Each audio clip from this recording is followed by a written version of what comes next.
오늘 같이 은혜 받을 말씀은 호세아 6장 말씀이 되겠습니다. 저와 여러분들이 한 절씩 교독하겠습니다. 오라, 우리가 여호와께로 돌아가자. 여호와께서 우리를 찢으셨으나 도로 낫게 하실 것이요 우리를 치셨으나 싸매어 주실 것임이라. 여호와께서 이틀 후에 우리를 살리시며 셋째 날에 우리를 일으키시리니 우리가 그의 앞에서 살리라. 그러므로 우리가 여호와를 알자. 힘써 여호와를 알자.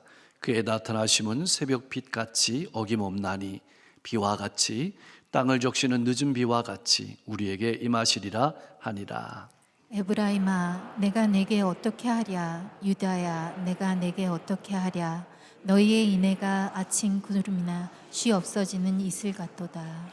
그러므로 내가 선지자들로 그들을 치고 내 입의 말로 그들을 죽였노니 내 심판은 비처럼 나오니라. 나는 인애를 원하고 제사를 원하지 아니하며 번제보다 하나님을 아는 것을 원하노라. 그들은 아담처럼 언약을 어기고 거기에서 나를 반역하였느니라. 길르앗은 악을 행하는 자의 고울이라. 피 발자국으로 가득 찼도다. 강도 떼가 사람을 기다림같이 지상의 무리가 세겜길에서 살인하니 그들이 사악을 행하였느니라. 내가 이스라엘 집에서 가증한 일을 보았나니 거기서 에브라임은 음행하였고 이스라엘은 더럽혀졌느니라. 11절 또한 유다여 내가 내 백성의 사로잡힘을 돌이킬 때 내게도 추수할 일을 정하였느니라. 아멘. 하나님의 말씀을 떠나서 심판을 받고 고통 가운데 살아가는 이스라엘 백성들이 암울하고 힘든 상황에서 회복할 수 있는 길은 없을까요? 있습니다. 호세아 선지자는 분명하게 말합니다. 있다면 그 길은 어디에 있을까요? 오늘날 복음의 빛을 잃고 신음하는 교회가 복음의 능력을 회복할 수 있는 길은 없을까요? 있습니다. 호세아 선지자는 분명하게 대답합니다. 있다면 그 길은 어디에 있을까요? 북이스라엘은 경제적인 번영에 취해서 하나님의 말씀을 떠나서 우상을 숭배했습니다.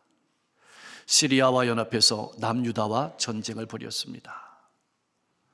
그리고 남쪽 유다는 북이스라엘이 아시리아를 막느라고 정신없는 틈을 타서 아시리아와 연합해서 북이스라엘을 공격했습니다.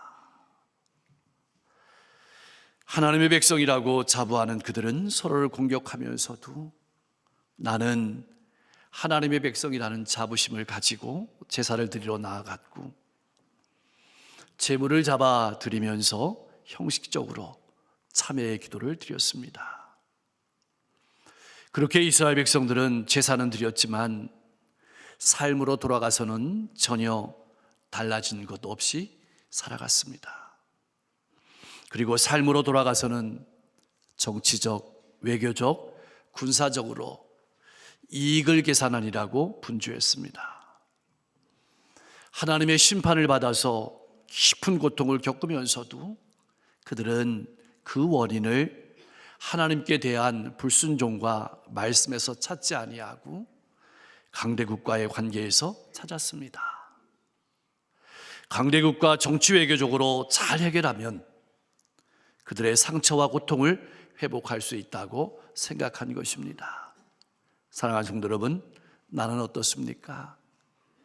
예배 후에 나의 삶은 무엇이 달라졌습니까? 나는 인생의 회복과 미래를 어디에서 찾고 있습니까? 하나님의 심판을 받아서 깊은 고통과 절망에 빠진 북이스라엘과 남유다에 속한 하나님의 백성들은 제사를 드리면서도 눈과 마음은 강대국에 가 있었습니다. 물질과 힘이 조금만 더 있으면 행복한 미래를 열 수 있다고 생각하면서 눈에 보이는 강대국을 찾아가고 또 찾아갔습니다.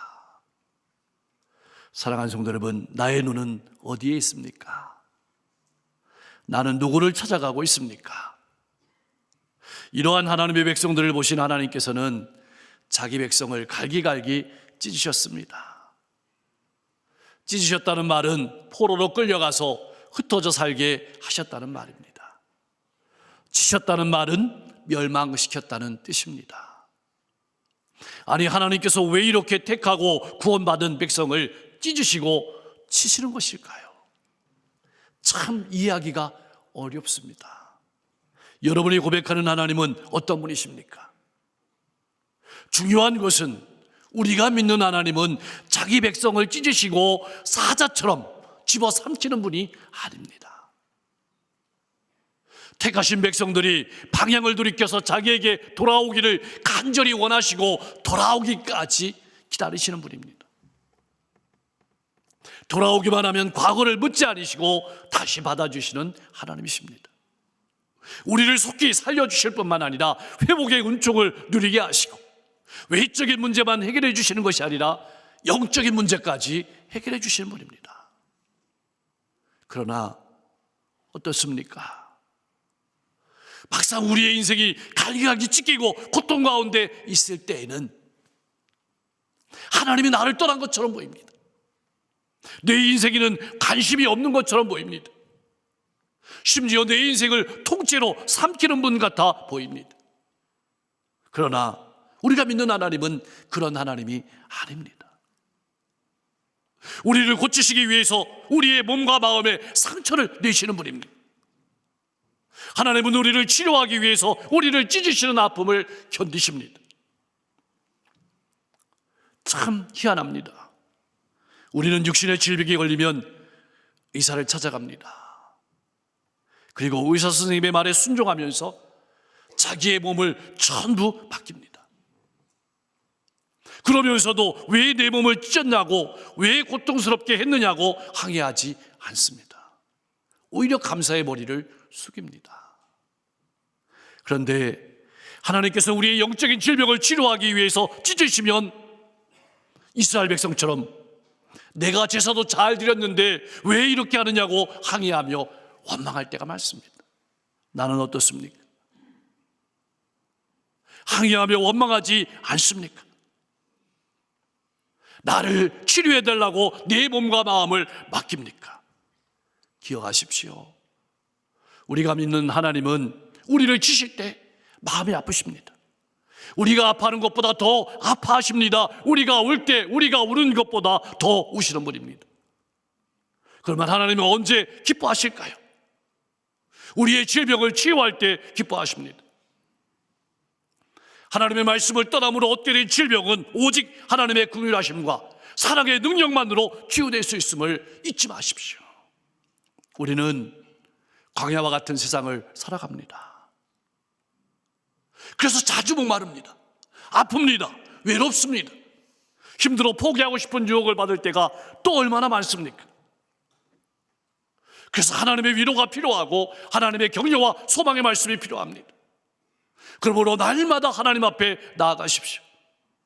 여러분의 마음과 인생을 만지시는 촉촉한 하나님의 은혜를 경험하게 될 줄로 믿습니다. 그러한 하나님의 성품을 가슴이 저리게 직접 삶으로 체험한 호세아 선지자는 하나님의 백성들을 치유의 자리로, 소망의 자리로 초대합니다. 첫 번째 초대는 이 말씀입니다. 오라, 우리가 하나님께로 돌아가자. 하나님을 떠났던 죄의 자리를 떨치고 힘있게 일어서서 하나님께 돌아가자는 권면입니다. 하나님의 백성들의 유일한 소망은 하나님이십니다. 문제는 하나님의 백성들입니다. 그들은 당시 이스라엘 상황만 바라보았습니다. 그래서 모두 비관했습니다. 끝났다고 생각했습니다. 늦었다고 생각했습니다. 오늘날 우리는 어떻습니까? 교회의 상황은 어떻습니까? 빛을 잃은 상황만 바라본다면 우리 역시 한탄하지 않을 수 없습니다. 늦었다고, 소망 없다고 생각할 수밖에 없을 것입니다. 그러나 아니었습니다. 하나님께서 택하신 백성을 절대로 버리시지 않으시는 분임을 호세아 선지자는 직접 몸으로 체험했습니다. 음란한 아내 고멜을 다시 사오고 사랑하라고 하시는 하나님의 말씀을 통해서 포기하지 않으시는 하나님의 끊임없는 사랑을 깨달았습니다. 하나님의 사랑을 깨달았기에 자기 아내를 여러 해 찾으면서도 회복을 기다릴 수 있었습니다. 그래서 선지자는 확신하면서 치유와 소망의 자리로 이스라엘 백성들과 우리를 초대하는 겁니다. 자, 그렇다면 우리는 어떻게 하는 것이 하나님께로 돌아가는 것일까요? 몸과 마음이 함께 돌아서야 합니다. 당시에는 몸만 성전 마당에 와서 짐을만 태워드리는 하나님의 백성들이 너무 많았습니다. 나는 어떻습니까? 예배당만 밟는 것으로, 성경 공부를 하는 것으로 하나님께 영광을 돌렸다고 자부하는 신앙은 아닙니까? 금주했다고, 금연했다고, 신앙생활 잘한다고 자부하는 신앙은 아닙니까? 하나님께서 찾으시는 것은 우리의 마음입니다. 조금 부족하더라도, 넘어지더라도, 피곤하더라도 하나님의 말씀대로 살려고 몸부림칠 때 힘주시는 분이 바로 우리가 믿는 하나님이십니다. 나는 마음 중심으로 하나님을 찾고 있습니까? 기억하십시오. 마음 중심으로 하나님을 찾으면 하나님이 싸매십니다. 하나님이 세우십니다. 미래를 열어갈 힘을 주십니다. 우리가 하나님께로 돌아가면 하나님 앞에 살아갈 수 있는 축복을 주십니다. 사랑하는 성도 여러분, 하나님의 백성이 하나님 앞에 사는 것보다 더 복된 일이 어디 있을까요? 더는 우상을 쫓지 않고 하나님과 합병을 누리면서 하나님을 나타내는 건강한 삶을 살아가는 2020년이 될 수 있기를 주님의 이름으로 간절히 축원합니다. 하나님께로 돌아가자고 초대한 호세아 선지자는 우리에게 다시 두 번째 초대로 초대합니다. 여호와를 알자. 힘써 여호와를 알자. 왜 이스라엘 백성들이 하나님을 떠나 죄 가운데 살아가는 것일까요? 왜 하나님의 백성들이 소망을 잃은 것일까요? 환경 때문이 아닙니다. 능력 때문이 아닙니다. 하나님께서 어떤 분이신지 알지 못했기 때문입니다. 그래서 선지자는 하나님을 힘써 알자고 고면합니다. 왜냐하면 하나님을 알아가는 일에 힘이 있기 때문입니다. 하나님께서 어떤 분이신지 아는데 기쁨과 소망이 있기 때문입니다. 어떻게 호세아 선지자는 이렇게 확신을 가지고 권면할 수 있었을까요? 그 자신이 하나님이 어떤 분이신지 직접 삶으로 체험하고 알았기 때문입니다. 그렇습니다. 하나님을 안다는 것은 단지 머리로, 지식으로 안다는 것이 아닙니다. 그것을 넘어섭니다. 귀신도 잘합니다. 하나님을 안다는 것은 인격적으로, 체험적으로 치열한 삶의 자리에서 안다는 뜻입니다. 왜 하나님의 백성들이 하나님을 떠나갈까요? 왜 기쁨과 소망을 잃고 살아가는 것일까요? 하나님께서 어떤 분이신지 삶으로 치열하게 알지 못하기 때문입니다. 오늘 이 시대의 교회의 아픔은 무엇일까요? 교인의 숫자가 줄어드는 것도 분명 아픔입니다. 그러나 본질적인 아픔은 하나님을 삶으로 알지 못하는 것입니다. 하나님께서 어떤 분이신지 머리와 지식으로만 아는 것입니다.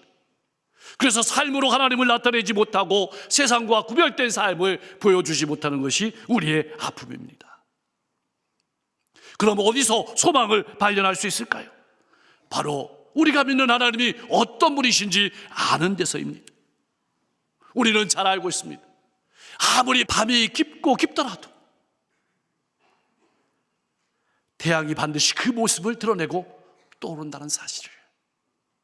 그러면 어둠은 물러가고 새달이 밝아오는 것처럼 우리가 몸과 마음을 하나님께로 돌이키고 하나님 알기를 힘쓰면 마치 새벽빛이 그렇게 떠오르는 것처럼 하나님께서 자신을 하나님의 백성들에게 나타내실 뿐만 아니라 은총을 베푸신다는 사실은 변함없는, 의심할 것이 없는 분명한 사실이라고 선지자를 통해서 우리에게 말씀하고 있습니다.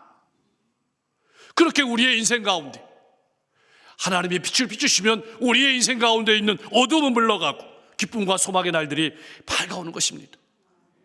메말랐던 내 인생의 가슴이 하나님이 적셔주시는 은혜로 촉촉하게 적셔질 줄로 믿습니다. 그러나 불행하게도 택하신 백성들이 하는 사랑은 하루아침도 인내하지 못하는 사랑이었습니다. 이슬과 같은 사랑이었습니다. 하나님께서 원하시는 예배는 하나님을 사랑함으로 하나님께 예배하는 것이었는데, 하나님의 백성들은 제사만 드리면, 제물만 드리면 하나님이 기뻐하신다고 착각했습니다. 내 마음이 담기지 않는 제사를 드리면서도 깨닫지 못했습니다. 큰 소리로 찬송은 불렀지만 삶으로 돌아가서는 그 은혜와 사랑을 가정과 일터와 이웃 가운데서 살아내지 못했습니다. 말씀을 삶으로 열매 맺어 본 경험이 없었습니다. 나를 구원하시기 위해서 자기 자신을 내어주시고 찾아오시고 싸매주시는 하나님을 삶으로 나타내는 순종이 없었습니다. 이웃을 진심으로 사랑하는 자리로 나아가지 못했습니다. 하나님의 뜻대로 살아가는 것보다, 그것에 힘쓰고 애쓰는 것보다 하나님께서 내 뜻을 이루어주기를 바라기만을 소원했습니다. 하나님께서는 많은 선지자를 보내서 삶을 돌이키라고 말씀하고 말씀했지만 이스라엘 백성들은 깨닫지 못했습니다. 결국 하나님 앞에 서게 됐을 때 모든 것이 밝히 드러날 거라고 말씀하고 있습니다. 나는 하나님 앞에 섰을 때 자신이 있습니까? 성경 속에는 하나님과 하나님의 백성들 사이에 갈등이 잘 기록되어 있습니다. 어떤 갈등일까요? 하나님의 백성들은 때마다 성전 마당을 밟았고 제물을 잡아서 제사를 드렸으니까 하나님이 내게 복 주셔야 된다고 당연히 생각했고, 하나님께서는 제물도 중요하지만 그 가운데 있는 마음이 중요한, 하나님을 사랑함으로 이웃을 사랑함으로 드리는 그 예배를 원하셨는데 회개의 열매는 없고 이웃을 사랑하기는커녕 짓밟으면서 짐승만 잡아드리는 제사에는 관심이 없다고 눈을 돌리는 갈등이 성경의 갈등입니다.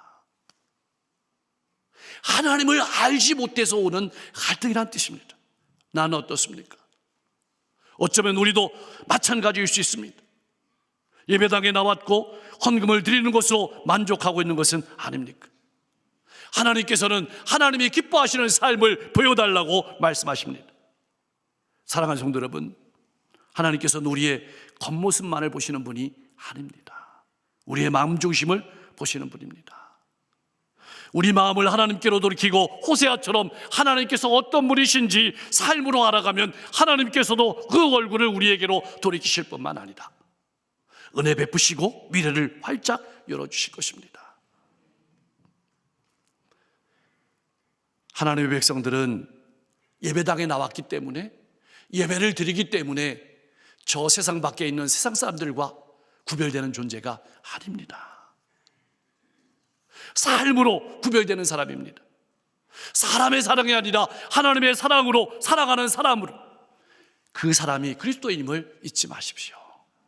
그럼 하나님께서 진정 원하시는 것이 무엇인지 알지 못할 때, 하나님이 어떤 분인지 알지 못할 때 어떤 일이 일어났을까요? 옛적에 에덴 동산에서 아담이 하나님의 말씀을 깨뜨리고 선악과를 따먹은 것처럼 하나님의 백성들이 하나님을 알지 못할 때 하나님과 맺은 언약을 깨뜨리고 우상을 섬기면서 온갖 죄악을 자행했습니다.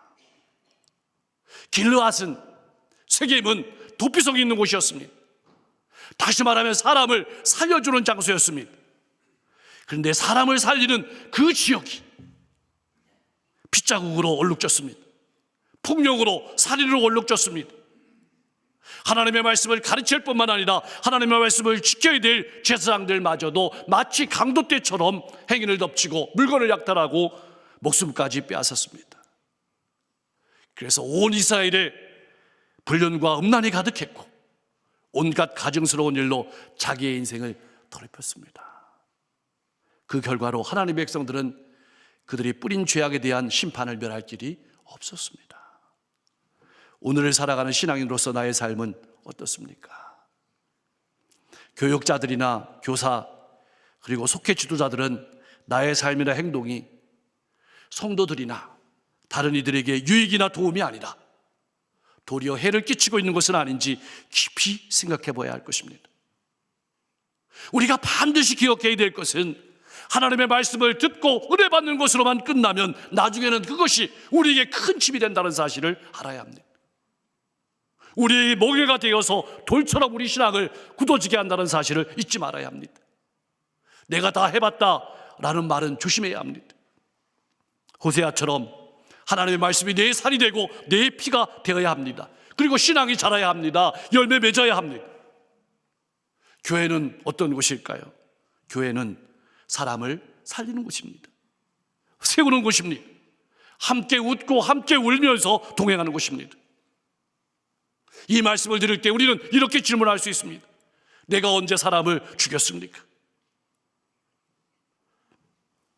호세아 선지자는 이렇게 말합니다. 하나님의 말씀을 바로 전하고 바른 삶을 살아가면 영혼이 살아나고 열매를 맺지만, 사람의 소리를 하고 말씀을 떠난 삶을 살아가면 성도들과 후배 신앙인들을 죽인다는 사실을 기억해야 할 것입니다. 나는 어떻습니까? 영혼을 살리고 있습니까? 하나님께서 출소하실 때 남는 것이 있는 인생이 될 수 있기를 주님의 이름으로 간절히 축복합니다. 당시 이스라엘 백성들은 하나님의 백성으로 가정과 일터와 이웃 가운데서 하나님의 백성답게 살려고 노력하지 않으면서 제사를 드리는 것만으로 하나님의 백성으로 역할을 다했다고 생각했습니다. 나의 신앙생활은 어떻습니까? 주일날 예배당에 나와 예배를 드리는 것으로 하나님의 자녀로서의 본분을 다했다고 생각하며 살아가고 있지는 않습니까? 하나님께서는 이러한 삶에서 하나님의 백성들이 돌아오기를, 하나님을 알아가기를 원하셨습니다. 그래서 선지자를 보내서 끊임없이 말씀하셨습니다. 하나님께로 돌아간다는 것은 단지 입술의 고백과 마음의 고백만 드리는 것을 넘어섭니다. 하나님께서 어떤 분이신지 알고 불의를 버리고 예배당과 삶이 일치된 삶으로 내게 맡기신 영혼들을 하나님께서 나를 사랑하셨듯이 그렇게 사랑하며 하나님의 백성으로 향기나는 삶을 살아가는 것을 원합니다. 이 말은 다음 주 예배 나올 때는 말씀대로 살려고 몸부림쳤던 삶의 열매도 가지고 나와야 한다는 말씀입니다. 그때 하나님께서는 우리의 예배를 기쁘게 받으실 뿐만 아니라 우리를 통해서 가정과 일터와 이웃 가운데서 놀라운 열매를 맺어 가실 것입니다. 그런 축복의 통로로 복된 삶을 살아가는 여러분과 제가 될 수 있기를 주님의 이름으로 간절히 축원합니다.